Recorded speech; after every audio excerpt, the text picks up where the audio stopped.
Cats and dogs bled to death, and it's run by vets? A PETA undercover investigation and the call to shut down captive blood banks in the U.S. Next on the PETA Podcast with Emil Guillermo.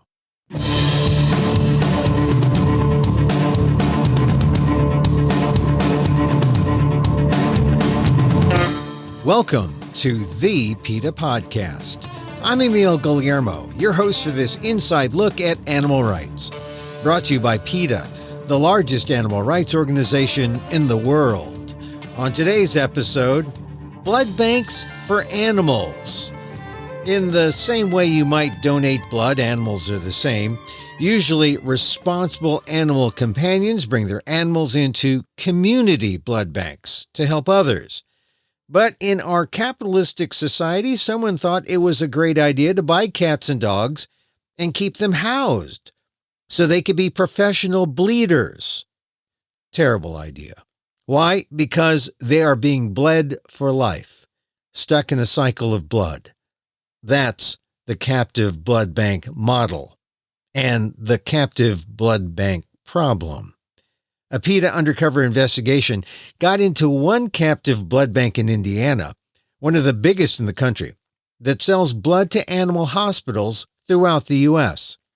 The investigation found animals in terrible conditions, mistreated, or sick even, who were still being bled for profit.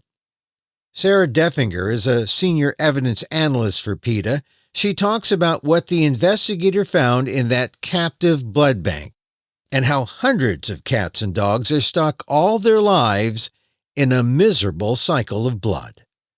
Our conversation on this edition of the PETA Podcast with Emil Guillermo. Sarah, welcome to the PETA Podcast. Thank you for having me. Well, it's not every day we get to talk about veterinary blood banks.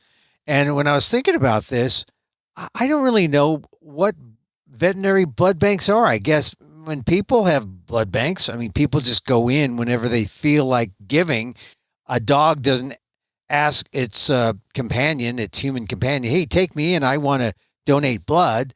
So what is a veterinary blood bank? Right. So whenever you might have to take your dog or cat into an emergency clinic, maybe they're injured or they have some kind of condition where they need a blood transfusion, that blood has to come from somewhere. And if the clinic is small enough, they will simply get the blood from the veterinarians or the employees' own animals. They might have animals who come in consistently to quote unquote donate blood. A lot of clinics as well will have sort of something more along the lines of what you described for humans, where they have the clients of the hospital. They'll sign up to bring in their own companions on a regular basis. They're healthy animals who are, relatively young. Normally they cut it off around 8 years. They need to be in excellent health, of course, to donate blood.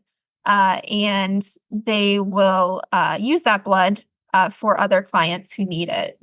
But I suppose it's just like the human blood banks where people come in and they donate blood. It's the same way for animals? It is. Normally, the blood banks like this, and we would call this system like a community-based blood bank. They have the clinic has like a community around them of clients who bring in animals for blood.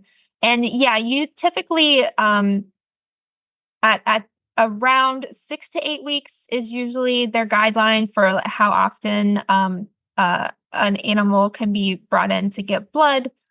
Some of them, it's even a little longer, like maybe quarterly during the year. But it's with the types of blood banks that PETA has investigated that we see them drawing blood far more often. Does it mean that there's a real shortage of blood? And so companies, find a way to deal with that shortage by starting these for-profit blood banks? There is an animal blood shortage, as veterinarians will tell you, but some of them will start their own robust community-based programs. We see those a lot, but yes, some companies see that as sort of an opening to make money, and they start these commercial, what we call captive blood banks, where they keep the animals on the premises. The animals aren't anyone's companion. They just house them year after year for blood. And so it's kind of like a blood farm. They hold these animals captive and they just bleed them for the rest of their lives? So it is a lot like farming them. It depends on the blood bank. Some of them claim to have adoption programs where they only take the animal's blood for X number of years and then find homes for them. But the blood bank, PETA most recently investigated the veterinarian's blood bank in Indiana. Animals were kept there for life. They didn't have an adoption program. They would simply stay there until they die, was something that our investigator was told several times. Wow. So it's like that's your life as an animal if you find yourself in the unfortunate circumstance of being in this blood bank system. You stay there, you're captured, you produce blood, you regenerate the blood, and you do that for years, I guess. Exactly. This was these animals' entire life. A lot of them were born there. They would breed the animals to sort of replenish the older animals. They took some animals even in as strays. Some animals were purchased from dealers who typically breed animals for laboratories. So once they were there at the blood bank, their chances of ever leaving were slim to none. So tell me about this company. How symbolic or emblematic is this company of the commercial blood banks out there? Is this a fairly common thing, these commercial blood banks versus the community blood banks for veterinarians? So there are only a handful that we know of still in the U.S., the captive blood banks. Two captive blood banks that PETA previously investigated, the PET blood bank in Texas and HemoPet in California, actually closed. The PET blood bank shortly after our investigation, and HemoPet actually just this year. Their numbers have been dwindling, but I think the thing that set this blood bank, the veterinarian's blood bank, sort of apart from the others was the fact that the animals stay there until they die, that they didn't have any kind of adoption program, that they would continue using the animals until they were elderly, 12 or 13 years old, and they would still be using them for their blood. And even after they were quote unquote retired, they would remain there. So tell me about the investigation. You had an investigator inside this one blood bank in Indiana, the veterinarian's blood bank. And what did the investigator find?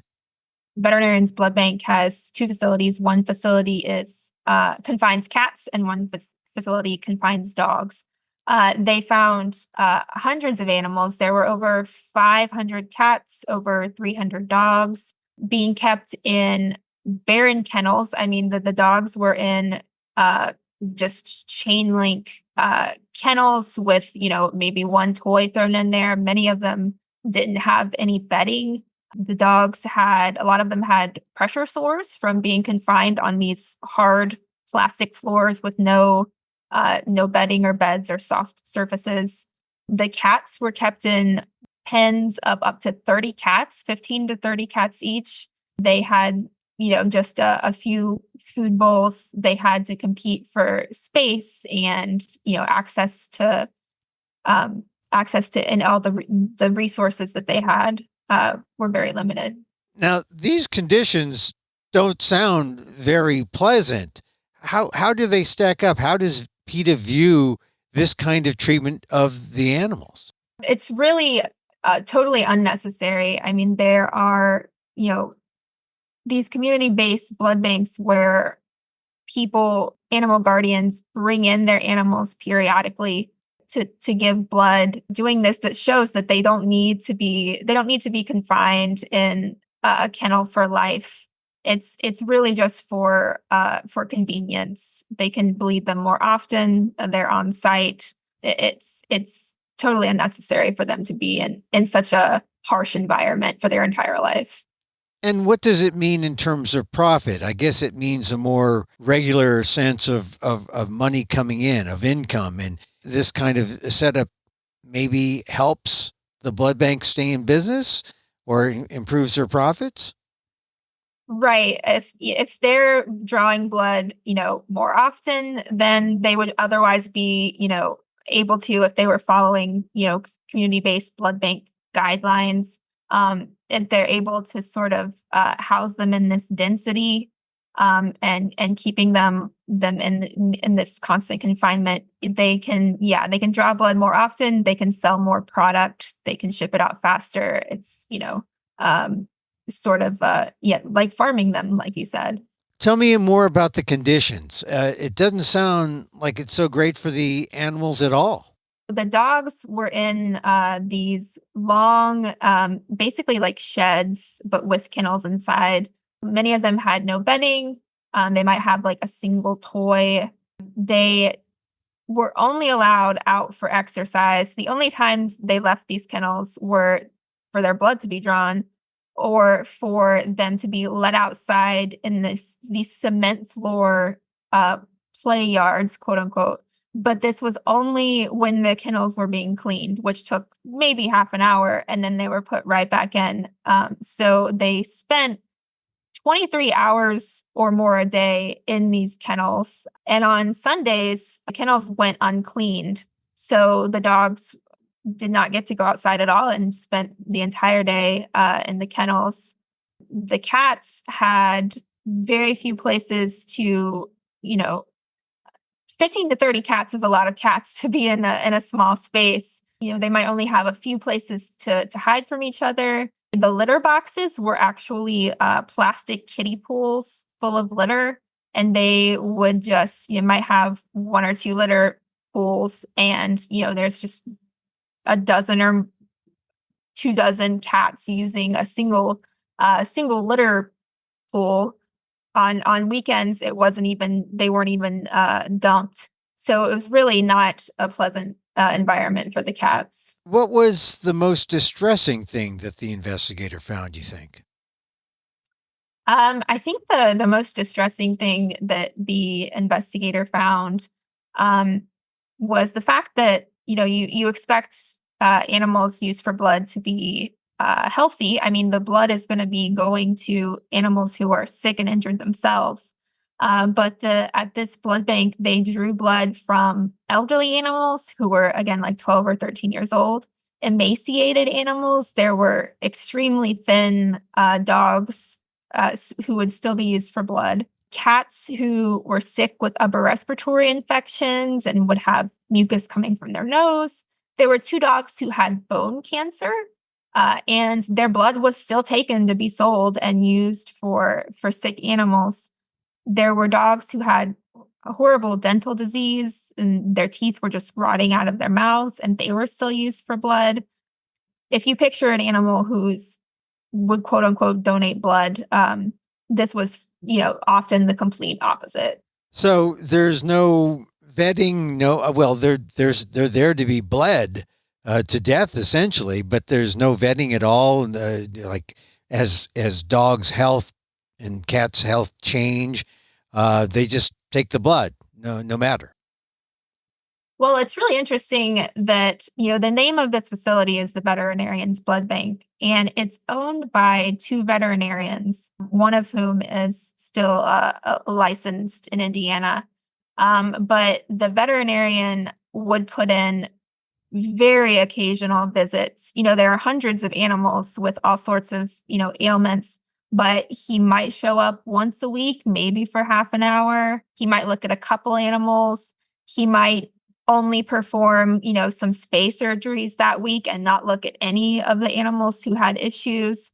the veterinary care, even though, that calls itself the Veterinarian's Blood Bank and it's owned by veterinarians, was really, really lacking in this facility. Now, are there any regulations out there that would say prevent some of those things that you described, the most distressing details? Are there some regulations already in place, or is there a need for regulation in terms of what PETA found? The animal blood banking industry is, by and large, totally unregulated. There are industry guidelines that, say things like, the approximate age that animals should be, quote unquote, retired from blood draws, which is usually around like 8 years old. Guidelines for how, their health and how, what, if any, medications they might be able to be on, which is typically none, how often their blood should be drawn, how much. But these are all just, they're all just industry guidelines, and they're not, binding. So the Veterinarian's Blood Bank was just, completely disregarding these guidelines because they're not law, they're not regulation. So they're essentially able to do what they want. Now, is there something that PETA has done in the last several months before the actual investigation or since the investigation to try and end or at least curtail some of the cruelty that is going on at the Veterinarian's Blood Bank? PETA, we submitted several complaints about what we found. So the Veterinarian's Blood Bank is licensed by the state of Indiana as a commercial dog breeder because they breed more than a certain number of dogs each year. So they do have some regulations that they need to meet under that licensing scheme, which they were failing to meet in several ways. So they are licensed for breeding by the Indiana State Board of Animal Health. So we submitted a complaint to them, and the state sent a state veterinarian to the facility, and the veterinarian confirmed a lot of our findings, including that the animals were bled more frequently and well past the age that any blood banking or transfusion safety standards recommend. She confirmed that that a lot of the dogs had no bedding, which was required even under their commercial breeder's license. And she examined, dogs at random for, any health conditions. And every single dog she examined had teeth that had moderate to severe dental disease.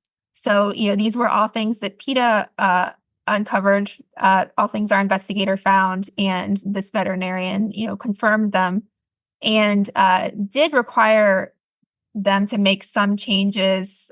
Most of them were just housekeeping, like replacing rusty kennels, but they were required to provide the animals with bedding and address the dental disease at least. So there's been some change on the part of the blood bank owners, but PETA has also gone to the clients of the blood bank to maybe cut off that, the profits to the blood bank. Right. So the Veterinarian's Blood Bank was supplying Blue Pearl Pet Hospital and VCA Animal Hospitals, which are two very large veterinary chains in the U.S. And after a few months of campaigning, both chains, they're both owned by Mars Veterinary Health. Both chains announced that they were dropping them as a blood supplier. I believe it was at the end of March. So that's a positive thing. But now, is there any movement? You mentioned this is a fairly unregulated practice throughout Indiana, and I imagine it's state by state. I mean, there's no federal regulation for this sort of thing. But is PETA looking at maybe some kind of either more regulation or an outright ban on this kind of practice? So a few years ago, PETA helped craft legislation in California to actually phase out these captive blood banks, which there were two of them in California, in favor of the community-based model. PETA has reached out to legislators in Indiana, and we're hoping to get some potential legislation going in the next session in Indiana to some legislation to regulate blood banking in Indiana, animal blood banking, and also hopefully phase out captive blood banking there. But is that enough to regulate and try to make it, better, or is it more appropriate maybe just to call for an end or a ban to these kind of captive blood banks?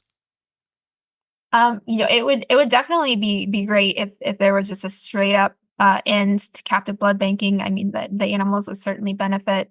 But doing so in a phasing out manner does allow veterinary clinics time to get their own community blood bank started, so that it's not an abrupt end to their blood supply. So that way the community-based blood banks can sort of build up their capacity before the commercial ones close. Now, you mentioned how Indiana cracked down somewhat on the veterinarian's blood bank after they confirmed what PETA found.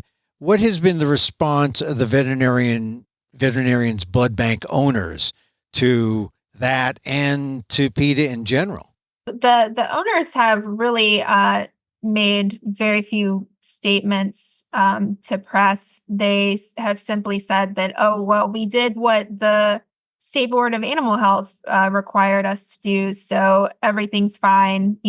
We've been cleared essentially, even though the Board of Animal Health did confirm many of our findings. We're still talking about hundreds of animals that are being bled to death, essentially, at the veterinarian's blood bank.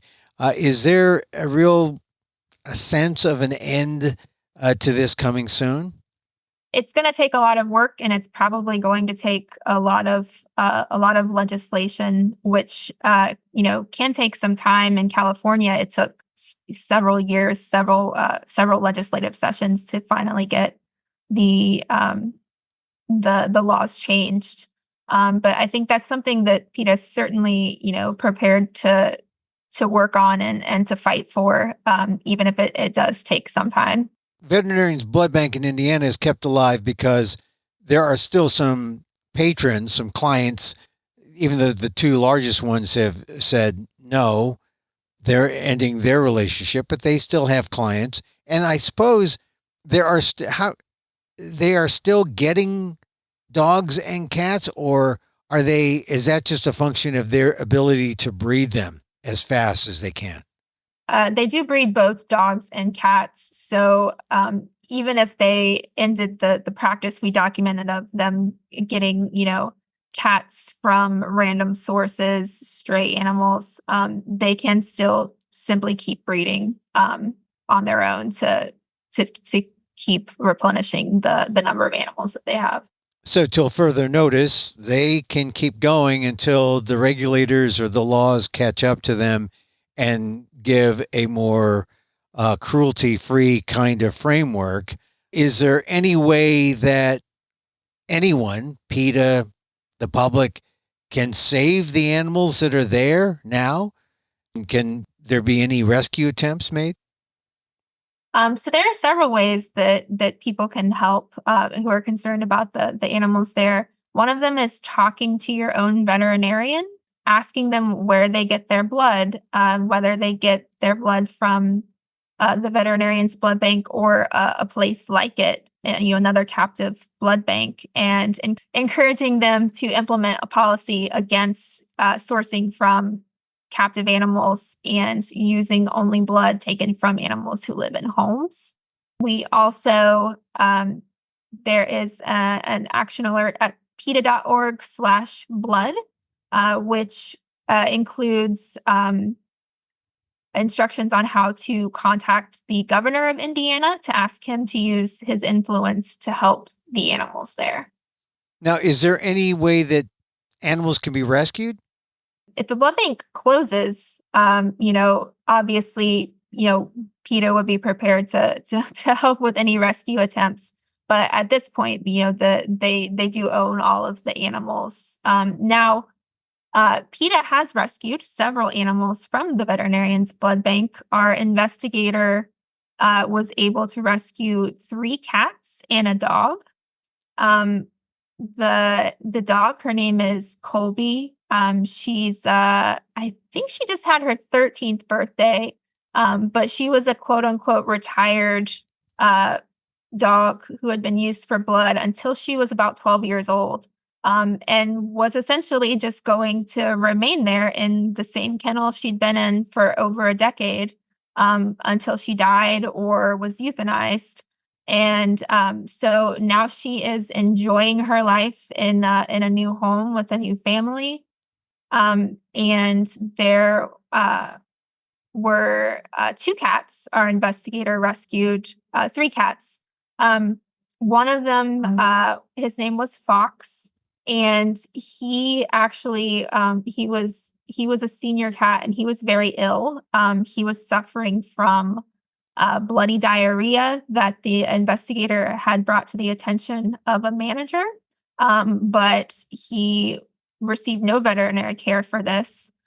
So the investigator asked to adopt him, and was allowed to do so, and took him to a vet who treated him for what they called a systemic infection. He had a severe GI infection.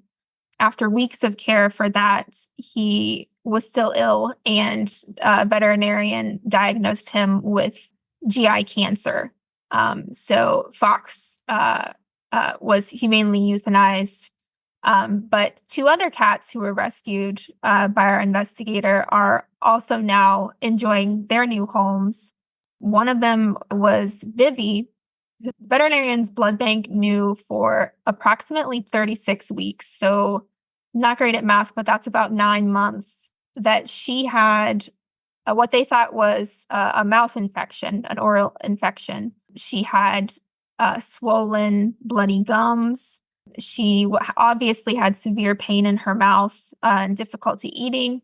And the manager at the facility admitted several times that she knew that Vivi needed teeth pulled, and kept saying, "Oh, I know she just needs her teeth pulled. She'll get better if she gets her teeth pulled."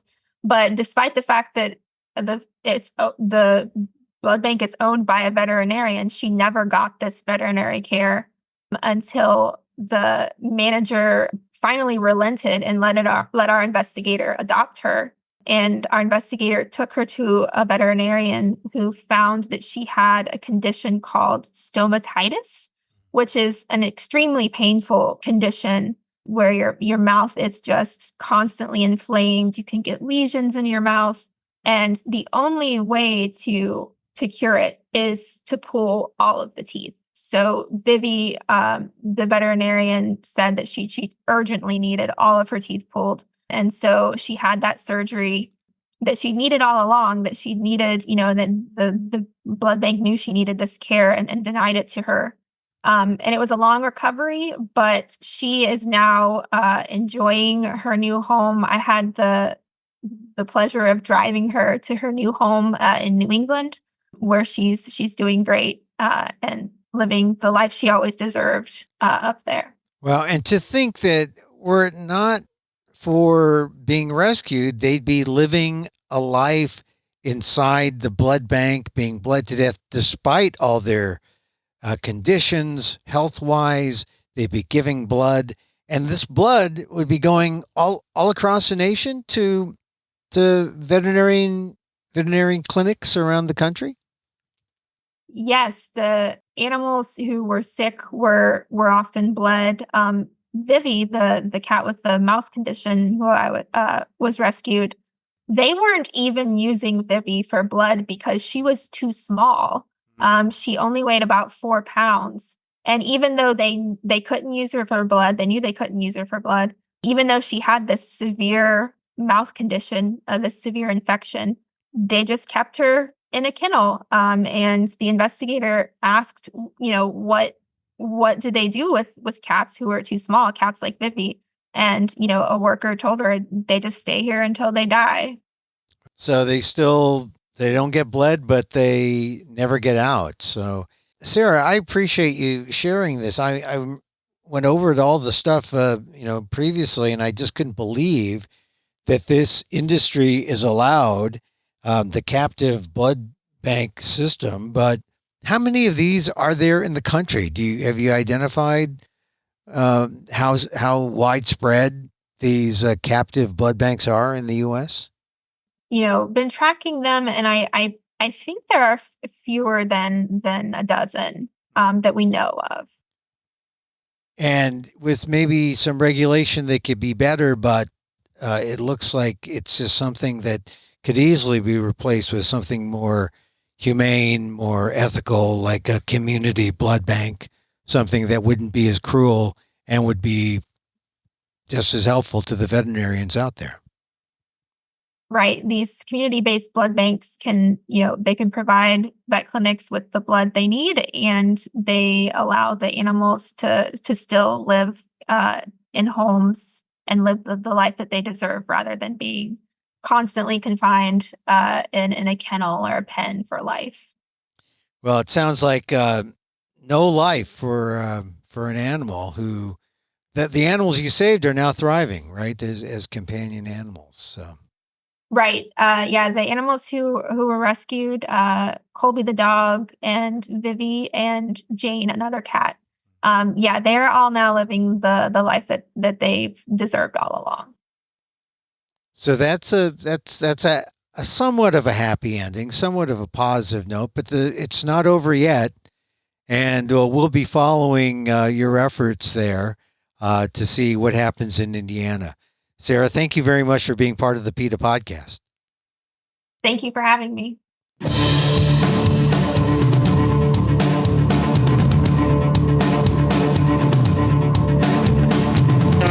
Sarah Deffinger is a senior evidence analyst for PETA. It's great that some cats and dogs can be rescued, but only a fraction have. The rest, literally, bled for life. What you can do to shut down the captive blood banks and their blood cycle of death, go to PETA.org. And that's our show for today. Thank you for listening. Don't forget to send a link of this show to your friends. Tell them you like the PETA podcast. You can contact us at PETA.org. You can find me on Twitter at emilamok. Oh, that's X. Also known as X at emilamok, EMILAMOK, or see me at amok.com, or see my work at ALDEF, the Asian American Legal Defense and Education Fund. That's ALDEF, AALDEF.org/blog, and get this podcast on YouTube at emilamok1.